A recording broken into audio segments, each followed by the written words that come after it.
una leyenda. En el vídeo de hoy vamos a hablar de una auténtica leyenda, de uno de los mejores, si no el mejor general del siglo XVI, y de uno de los mejores, si no el mejor general español, ya no solo de la época del siglo de oro y de los tercios españoles, sino es el mejor o de los mejores generales español en general de todos los tiempos. Valga la redundancia, ¿no? Entonces, estamos hablando de Fernando Álvarez de Toledo y Pimentel, más conocido como el Duque de Alba, ¿vale? Vamos a hablar en este vídeo de los inicios de su vida y su carrera militar, de Fuenterrabía a Perpiñán. Entonces, vamos a comenzar. El bueno de Fernando era hijo de García de Toledo y Pimentel y nieto de Fadrique de Toledo y Pimentel. Su abuelo era un hombre muy importante y era primo de Fernando el Católico. Nuestro protagonista, el joven duque de Alba, se quedaría huérfano de padre a los 3 años. Su padre moriría en la isla de Yerba, en Libia, luchando contra los moros.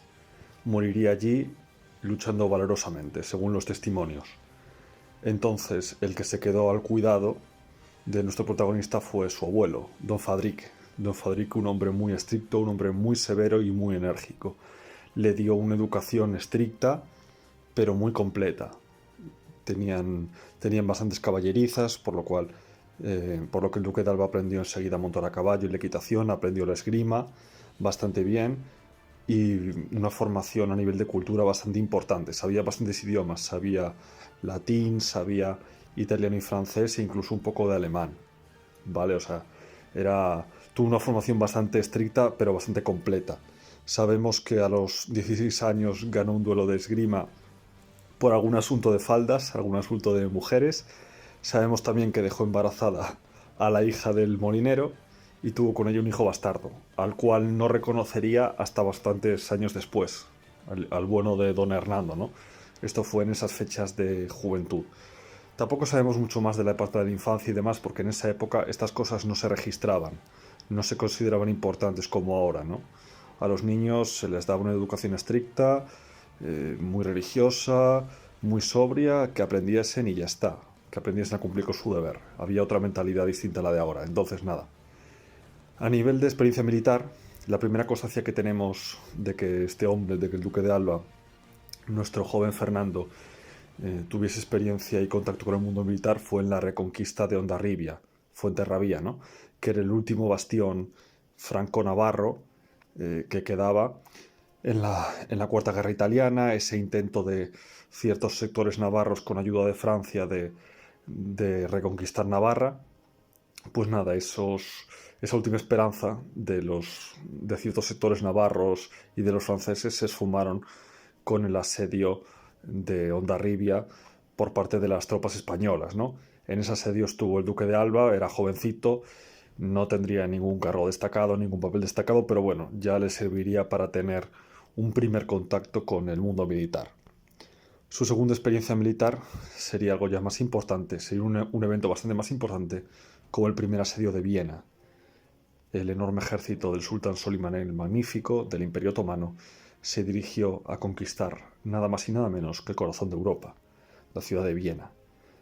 Pero bueno, perdió tanto tiempo conquistando fortalezas menores que le opusieron una resistencia más grande de lo que se esperaba, perdió tanto tiempo que el emperador Carlos V pudo organizar un ejército enorme también de soldados procedentes de toda Europa, salvo franceses, entre los que había muchos españoles, y ahí se apuntó también nuestro joven protagonista, el duque de Alba. Estaría en la caballería por su condición noble, estaría en la caballería. Al final esa batalla masiva entre los dos grandes imperios, entre el Sacro Imperio e Imperio Español contra el Imperio Otomano, esa batalla épica y apocalíptica no se llegó a producir porque el sultán Solimán el Magnífico inteligentemente se retiró. Se retiró y tuvo que abandonar el asedio de Viena, lo cual fue una victoria moral que no militar, porque no llegó a haber batalla, para el emperador Carlos V. Entonces, bueno, fue otra primera experiencia, bueno, segunda experiencia militar para el duque de Alba. No llegaría a luchar ni nada, pero bueno, ya se iba familiarizando con el mundo militar. ¿Cuál sería el tercer paso? Pues el tercer paso sería ya una operación más difícil, más importante, en la que tendría que implicarse más.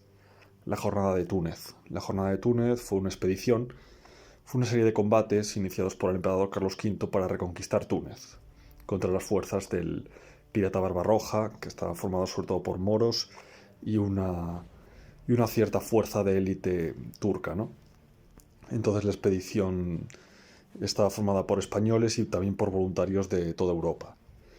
Entonces los cristianos tuvieron que, básicamente, realizar dos operaciones. Primero el asedio de la Goleta, del fuerte de la Goleta, que daba acceso a Túnez. Y bueno, ahí sobre todo fue una operación que, aparte de ser bastante difícil, sobre todo participaron la infantería y la artillería. No fue una operación donde la caballería fuera decisiva, entonces probablemente es de suponer que ahí el duque de Alba no hiciera mucho. La segunda fase de la conquista de Túnez, de la jornada de Túnez, fue la batalla de los Pozos, donde se hizo huir a las tropas de Barbarroja, y ahí sí que ya empezaríamos a vislumbrar las dotes militares del joven duque de Alba, porque en un momento de la batalla, cuando se estaban produciendo las escaramuzas, había un grupo de jinetes moros escondidos en un olivar que realiza un movimiento de flanqueo para flanquear a los cristianos que no se lo esperaban. Entonces el duque de Alba, que estaba ahí en reserva con su caballería, aunque él no era el comandante del ejército, pero dirigía una sección de caballería, reaccionó muy rápido y por iniciativa propia movió a su caballería para bloquear ese movimiento envolvente de la caballería mora y lo contrarrestó. Entonces, bueno, ahí ya empezaríamos a ver sus dotes militares. La jornada de Túnez terminaría con una gran victoria para los ejércitos cristianos, ¿no?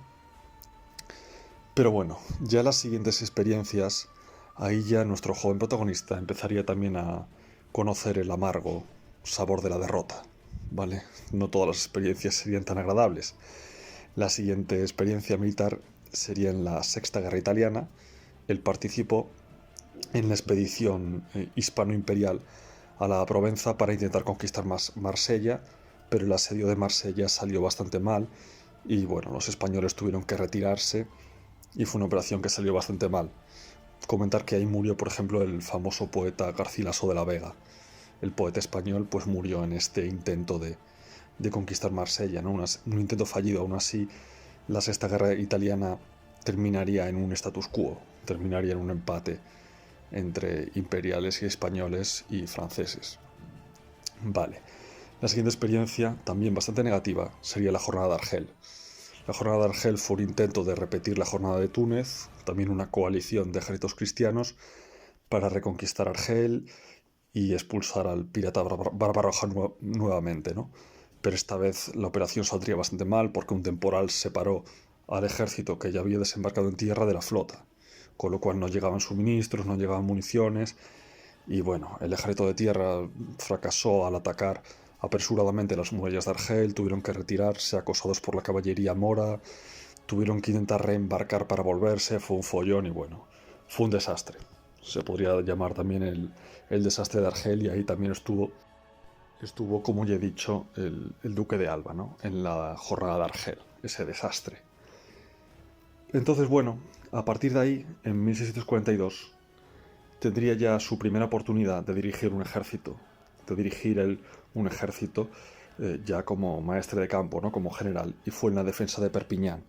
Con 15.000 hombres en la Séptima Guerra Italiana, se le encomendó la tarea de dirigir Perpiñán, hacia donde se dirigía un ejército francés al mando del Delfín de Francia, de 40.000 hombres. Entonces el duque de Alba, en lugar de atrincherarse en Perpiñán, que es lo que otros generales de la época hubieran hecho, simplemente se limitó a dejar allí una reducida guarnición y con el resto de su ejército hacer guerra de guerrillas a los franceses. Entonces el ejército del Delfín estaba asediando Perpiñán y las tropas del duque de Alba, sobre todo sus arcabuceros y su caballería ligera, se dedicaban a interceptar todos los convoys franceses con víveres y ahogar así las líneas de aprovisionamiento del Delfín y obligarle a levantar el asedio de Perpiñán sin tener que enfrentarse en batalla campal a sus 40.000 hombres, ¿no? Entonces esa fue la primera operación en la que el duque de Alba dirigiría un ejército, dirigiría al ejército entero y terminaría en una victoria muy bien ganada, de forma muy magistral, un ejemplo de cómo llevar una defensa, ¿no? Fue esta defensa de Perpiñán. Entonces, en el siguiente vídeo Hablaremos de la defensa de Nápoles, batalla de Mühlberg y asedio de Metz, porque las aventuras de nuestro héroe continúan y son muchas para ponerlas en un vídeo, ¿no? En un solo vídeo. Entonces nada, darle like si os ha gustado este vídeo, si no el Duque de Alba os lo hará pagar. Y suscribiros para más contenido y recordad que suscripción y campanita es la combinación ganadora. Adiós.